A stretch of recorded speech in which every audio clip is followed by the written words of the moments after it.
While publicly pretending to engage in a peaceful transfer of power, in private, former President Obama went to great and nefarious lengths to try to sow discord among the public and sabotage his successor, President Trump.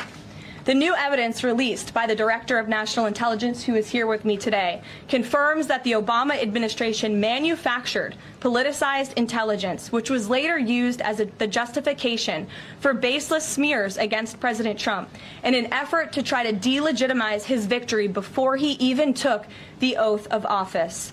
The truth is that President Trump never had anything to do with Russia, and the Russia collusion hoax was a massive fraud perpetuated on the American people from the very beginning.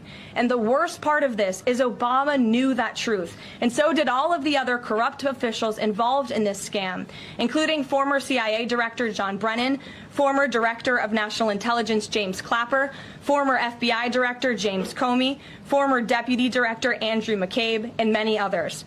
Director of National Intelligence Gabbard's report further confirms what we already knew.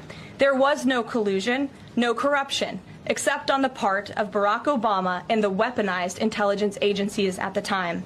The Russia hoax was a blatant lie, all ginned up by Democrat political operatives that were signed off on by then President Obama and leaked to the news media to launch a years-long witch hunt against President Trump and his first administration. Allies of the president, including his own son, Donald Trump Jr., were disgustingly smeared as Russian assets, and some even had their lives destroyed because of this vicious lie.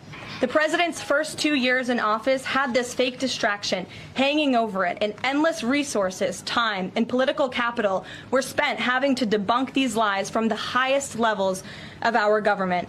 Now, nearly 10 years later, thanks to the declassification of documents by Director Gabbard, the truth has finally come to light.